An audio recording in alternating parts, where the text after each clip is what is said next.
Hello traders, it's Victoria from TRADEPRO Academy. I hope everyone is doing well and welcome to yet another video with us. So in today's video, what we're going to be doing is talking about, as you may have known from the title, how to scalp futures with order flow. So we've done a lot of order flow videos, we've done a lot of futures videos, and now we're going to take it into different kinds of trading styles. So throughout this year, throughout this channel, throughout the eternity, we're going to be presenting you different ways to go about the market approaches, and we're going to do it with order flow and the key core aspects that we use at TRADEPRO Academy.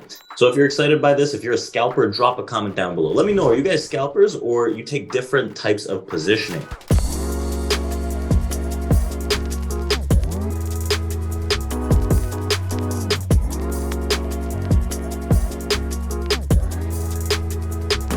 So throughout this video, what we're going to be doing is going through the S&P 500 E-mini futures, right? The ES.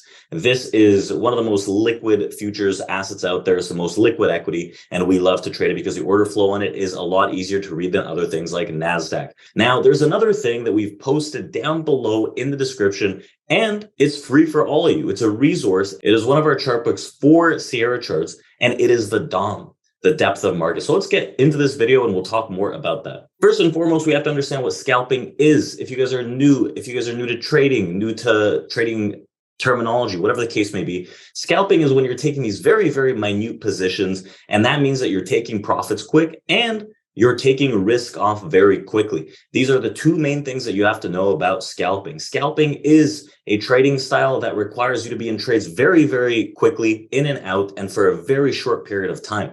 Now, if we relate this to the S&P 500 futures, that means that 1 point in the futures market is 4 ticks, right? It's a 4-tick denomination. Each is going to be worth $12.50. If you trade micros or any other futures asset, those denominations are different. However, the 4 ticks in this is usually what the risk to reward looks like for scalpers. Now, obviously, some people might have looser definitions for scalping, but a quick rule of thumb is that about 4 to 8 ticks, 1 to 2 points is a good profit target for a scalper. And sometimes those scalpers let positions run much farther. Now, the other thing is you're taking very little risk. So we're talking about risk in ticks for scalpers, right? So maybe 3 to 6 ticks is a risk for a scalper. A scalper wants to be in a position and wants to be right away. They're taking these very, very small profits, right? But they're increasing their trade size, so the actual dollar denomination and the amount that they gain is fairly high. So take this for an example. I, who am not a futures scalper, right? I just day trade futures. I will usually take a 3 to 5 point stop. In relation to ticks, that's 12 to 20 ticks, right? If you compare that to a scalper who takes 3 to 6 ticks of risk, it's a very, very big difference. That also means that I'm looking for much more profit than a scalper is, right? A scalper might be looking for 1 to 2 points. I'm going to be looking for about 6 to 15 points per trade on each contract. Very, very big difference there. But that also means that I'm in trades for a much longer period of time than scalpers. Next, we have to discern what order flow is. We've talked about order flow a lot, and we're going to continue to do so because we love to talk about order flow, especially when trading futures. Now, order flow is pretty much seeing what market orders are coming into the market, how market orders are slapping the market, and what the reactivity of the market is in relation to those market orders, right? So if you're taking a look at a market, for example, and you see a lot of buying, naturally, you're expecting price to go up, right? When you see a lot of selling, naturally, you're expecting prices to drop down. Now, there are different things. Markets react differently to buyers versus sellers. If there's a lot of selling, but for some reason the market can't go down and there's an uptick in buying, that's where order flow comes in. And that is where we understand that the selling is done and the buying might flip. So you have to take that into consideration.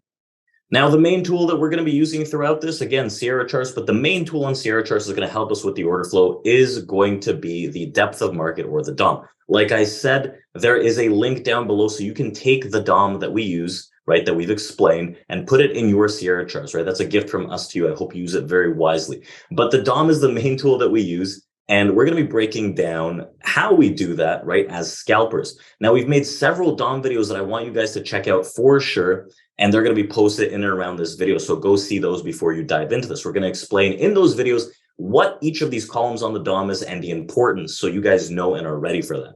Now, when we talk about the DOM and order flow trading with futures when you're scalping, there's 2 main ways that I like to look at this, right? Number 1, breakout trading, right?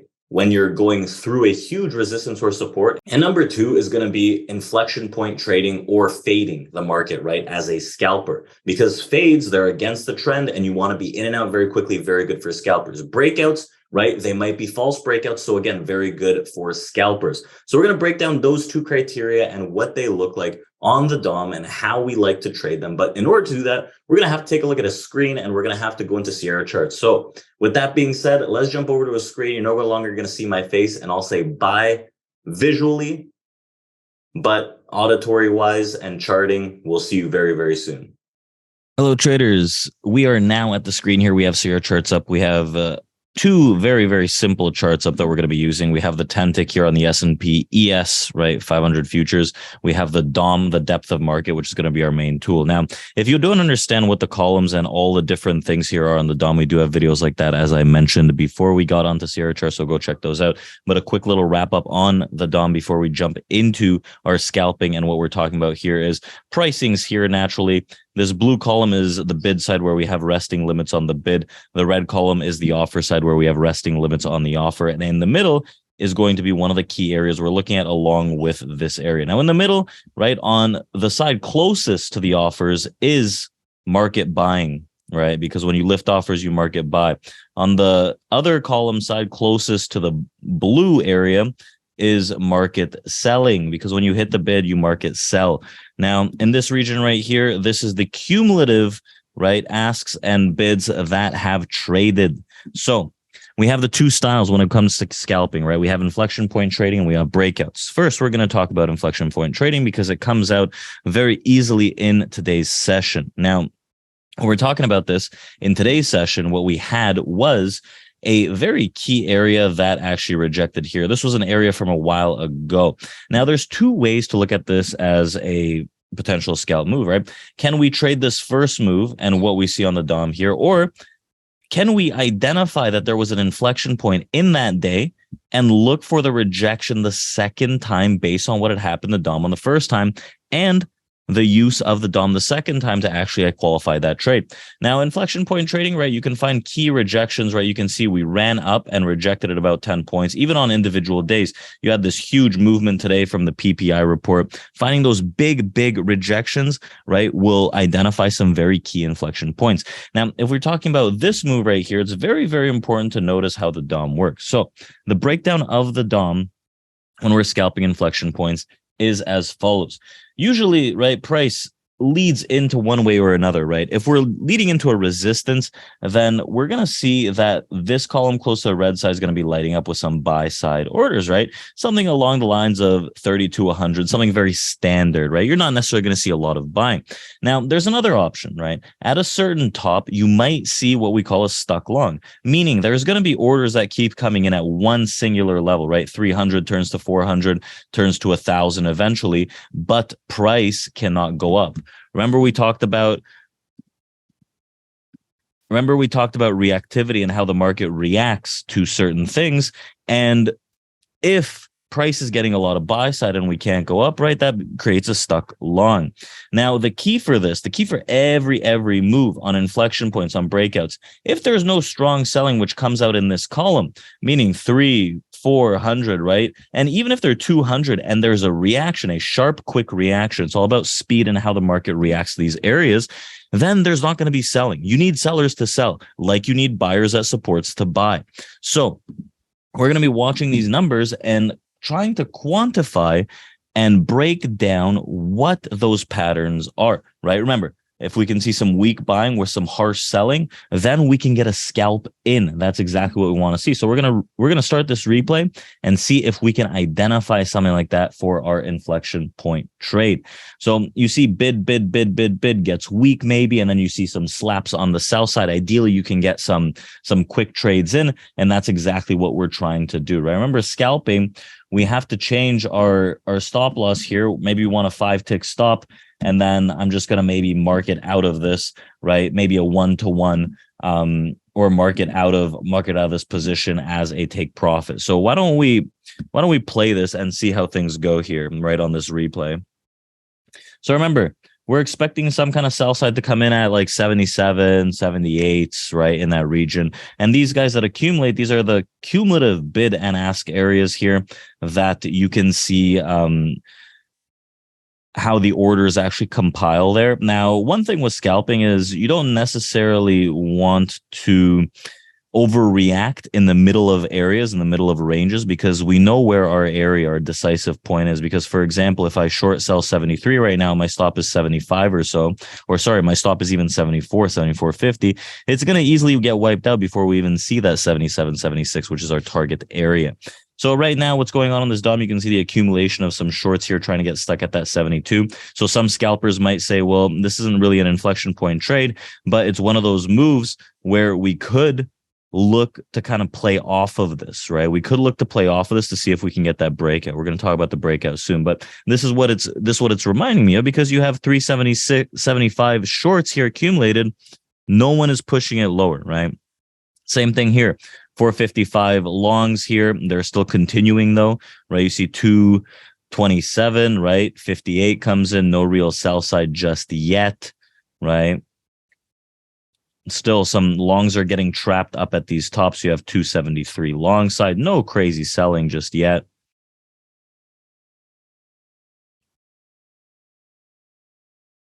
And now we're looking at these shorts here. Shorts are coming in pretty nice.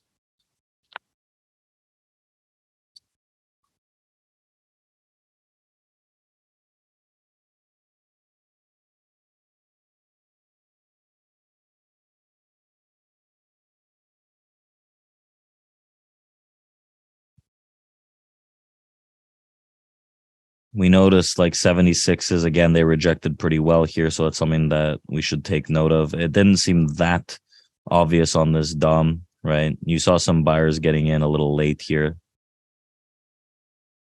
Sell side getting a little stuck here. You can see there's larger orders on the sell side, but it's not really going anywhere. 120. They're not really that eye-opening. Some buy side just came in. 226, 170, right? Sometimes scalpers would even mark it in, right? Obviously, you're not getting too much of a favored fill at that point, but realistically, if you want to get in a move quickly, that is very, very similar to just getting in at market, realistically.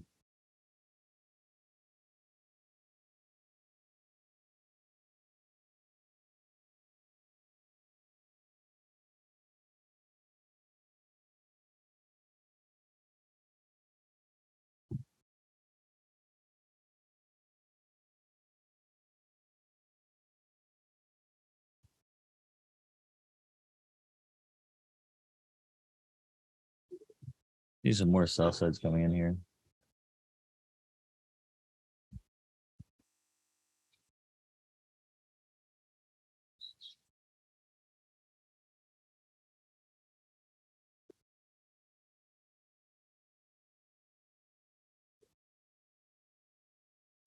And we're coming into another inflection point somewhere here, so it's important to watch this as well. You can see this is a perfect example of where these stuck shorts came in, right? So these stuck shorts came in. You can see 302, 275, and then there's some reactive buying. You can see how easily it pops. I'm a little more focused on this rejection at this top, but that was another example of it. Let's see how this kind of shapes up back at that top. But you can see where these buyers came in, right? You got stuck shorts, 275, 302, 173, right? If I was trying to scalp this, right, I'd try to get in something like that so I could have my stops protected under those stuck shorts that accumulated there, right? Yeah, 5 ticks. Maybe I should have a little more.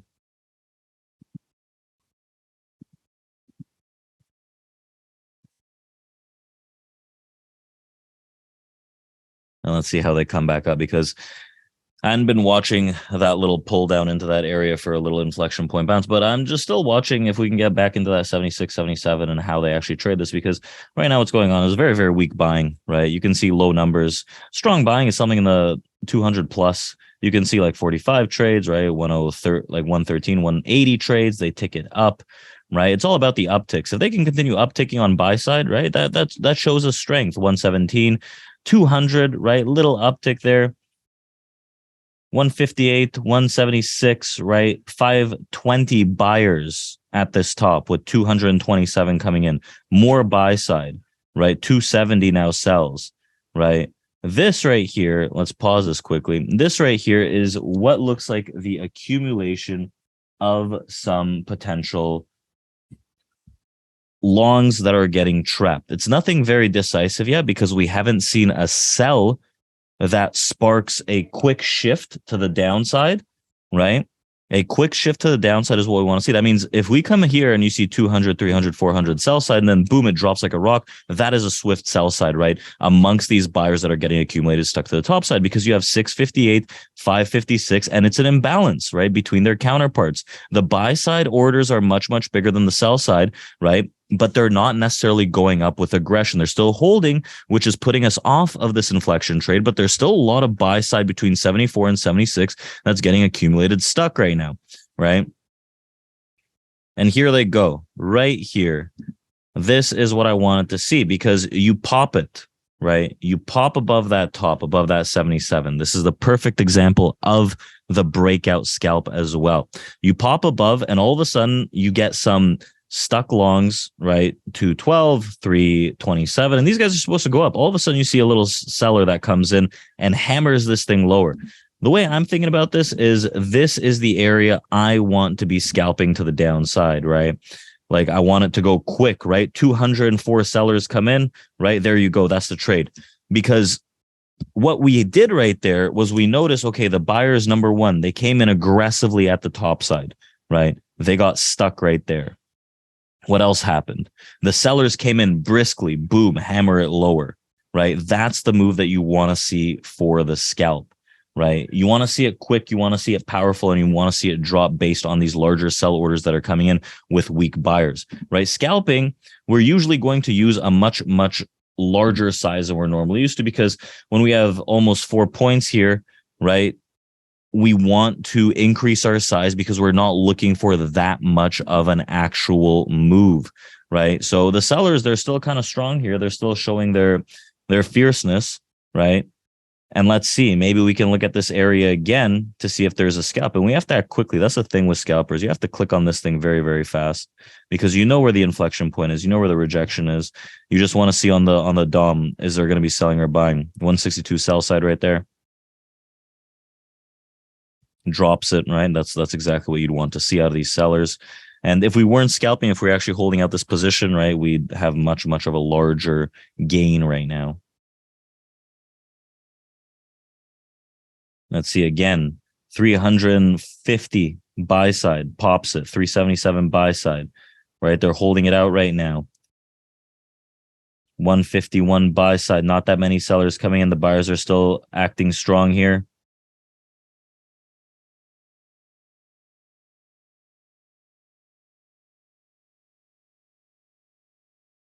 Sell side came in. If this was a normal trade, we didn't have to scalp it. We could risk it a little there, but I want to be very precise in this. I know where the sellers came in, where the buyers got stuck, which happens to be around 79, right? I want to see how those sellers react.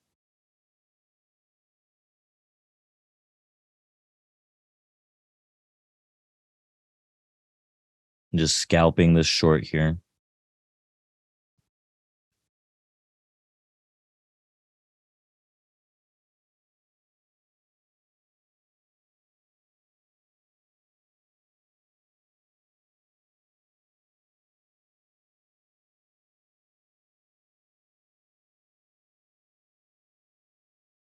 And that buy side, 300 goes buy side on the DOM in the middle columns.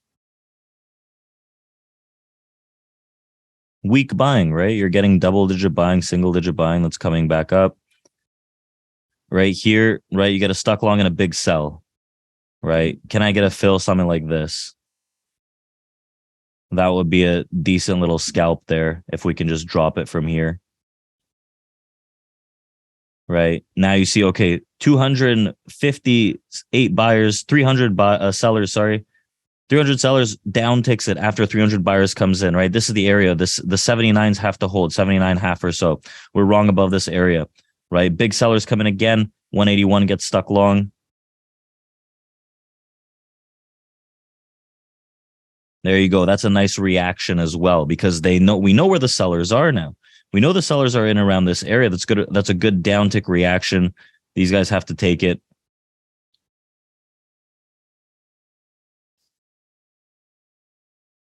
And even as a scalper, you might just want to hover over this flatten button.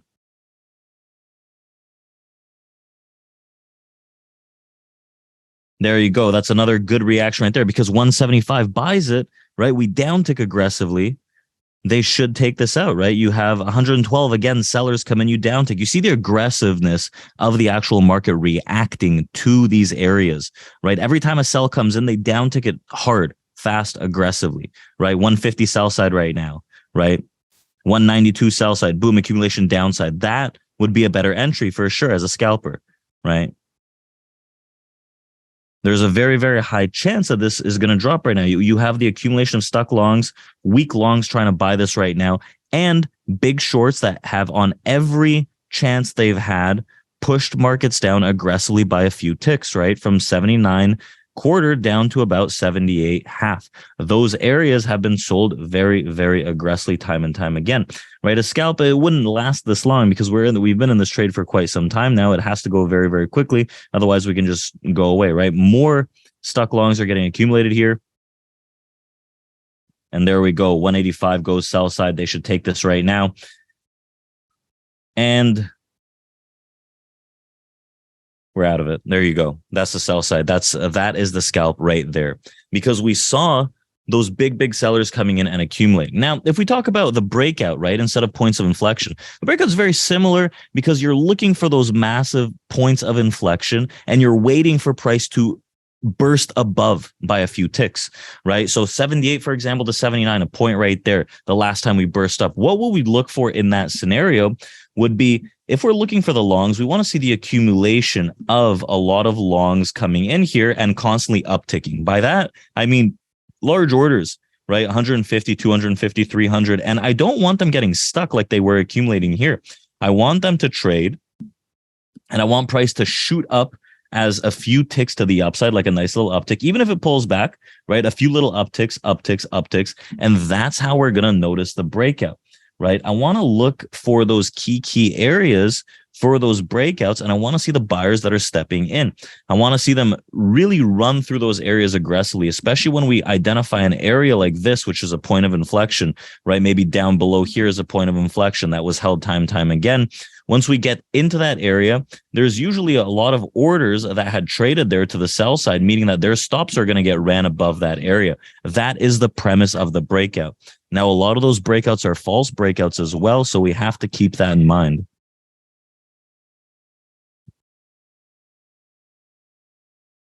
So that's the thing with scalping, because even with a false breakout, you're going to get the chance to have those key trades.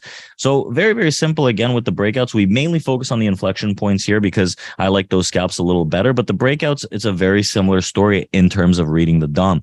Now, I want to cut it short there, and I want to just end this video on this note. If you want to learn more about the DOM and the precise entries and how to exactly use it, there's a lot on our website, right? And on our courses and in our rooms to help you identify DOM trades. This was scalping with the DOM. I'm not necessarily a scalper. Sometimes I find these opportunities, but I really look at the DOM on a longer term perspective, on a wider perspective to help me catch those big moves. So if you want to see videos like those, drop comments down below and we're going to see you guys next time. Hit that like button, hit that subscribe button, and ring that little bell to notify you when we do go live. And remember, you want this DOM? It's in the description. I'll see you guys next time.